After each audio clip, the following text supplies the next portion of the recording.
මේක ගොඩක් වෙලා තිබ්බේ මේක මඩක් නිවෙන්න ඕනනේ.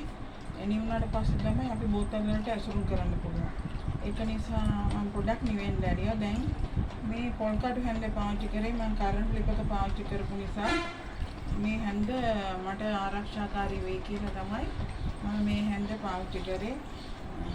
දැන් මේක අවශ්‍ය නැහැ. දැන් මම මේක පෙරා ගන්න ඕන. මෙන්න මේ විදිහට මේ හැන්දෙන් දැන් මම පෙරා ගන්නවා මේක හැලෙන්නේ නැති වෙන්න. මෙන්න මේ විදිහට හිමින් පෙරා ගන්නවා.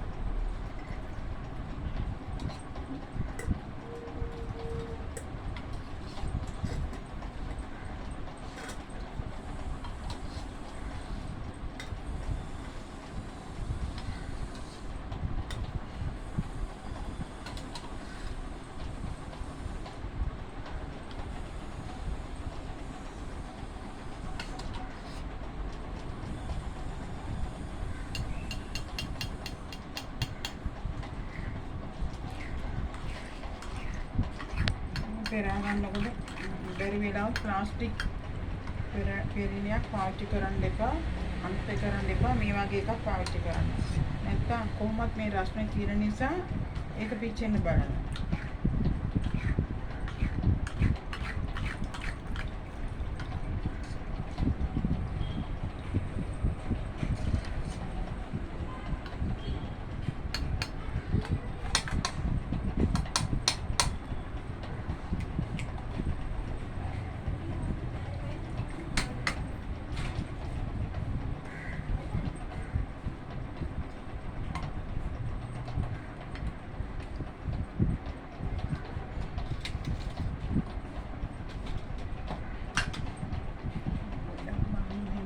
කරගන්න දැන් ටිකක් වෙන්නේ තියෙන නිසා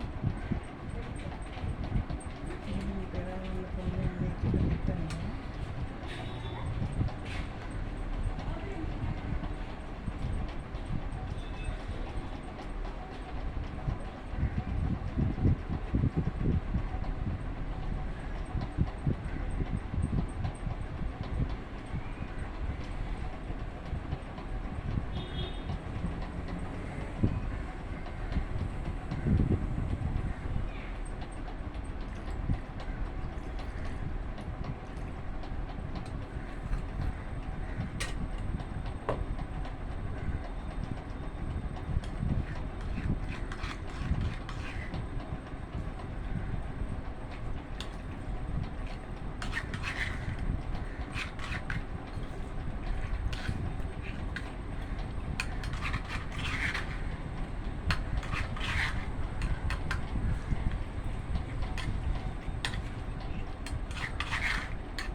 හරියටම පොල් තෙල් ලීටරයක්. දැන් අපි පෙරාගෙන අවසන් දැන් ටික අපි අහක් කරමුකෝ මෙහෙම කරමු. දැන් තියෙන්නේ අපිට මේකට අර මම කලින් කිව්වා වගේ කපුරු පච්ච කට්පුරම් කියලා කියන්නේ කපුරු ටික මේකට ගන්න ඕනේ සාමාන්‍යයෙන්. දැන් මම මේක කුඩු කරලාම තියාගෙන ඉන්නවා. අර කැට වගේ ඉස්සලා පෙන්නපු එක තමයි